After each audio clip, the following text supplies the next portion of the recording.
Hey guys, it's Greg Alexander again with Alexander the Greg Fishing. I put out a video a little while back about winter jerkbait fishing for bass, and I just wanted to add a couple more tips and keys to that video that I didn't cover in that video. One of the first things I wanted to talk about was the length of the rod. The length of the rod is very important when you're jerkbait fishing.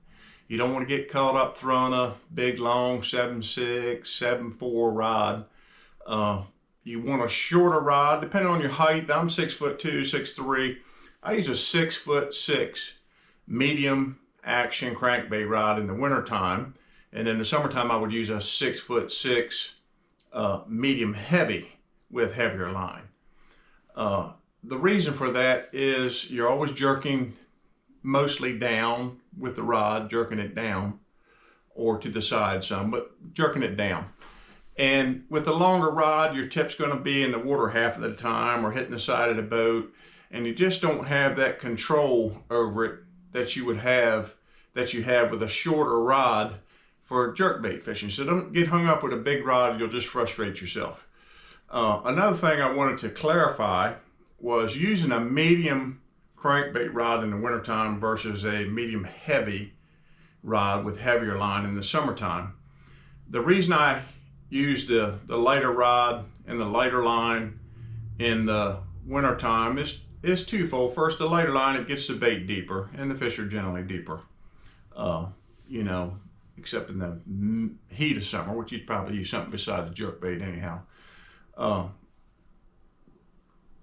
The medium action allows me to work the rod pretty much the same way I would work it in the warmer seasons.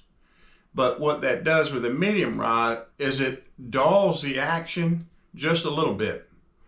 And you want to dull the action a little bit when the water's real cold, because the bait is not super active like it is when the water's warm.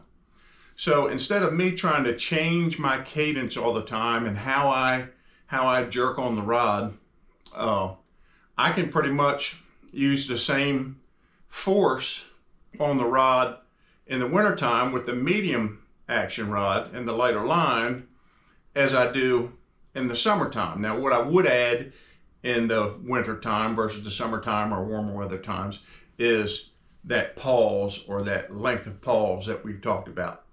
Where in the summertime, I'll probably have almost no pause. So it just allows me to not have to think about what I'm doing with my jerkbait by just changing a rod, and then that slows that jerk down to a more subtle movement in the wintertime, just like the bait would be colder, moving less erratically, less quick. Then in the summertime, you're jerking hard on and you're getting that real sharp darting action that will trigger the fish to bite in the summertime. Or in the wintertime, they'll go, man, I don't have the energy to chase that down. So that's why I use the lighter rod, softer rod. I want to talk about colors a little bit. I didn't really talk about colors the other day either. You only need a couple colors. You don't need a gazillion different colors.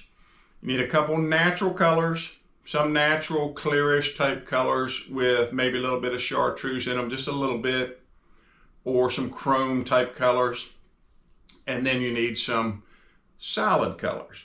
Well, with the other more natural colors, like this Vision 110 here, this Vision 110, it's clear on the bottom, a little bit of chartreuse on the side, and a little bit of greenish purple on the back. That's a good all-around color to use in clear water situation. If you've got a little bit of more stain to the water, but it's still clear, you still need the clear water, you go with a little bit more solid. This is solid. This has still got some clear in it, but it's more solid, and it has more chartreuse in it, and the back's a little bit darker, so it stands out a little bit better. Now, if you're in dingier water, you're probably not throwing a jerkbait in the wintertime. So why would you throw a solid color?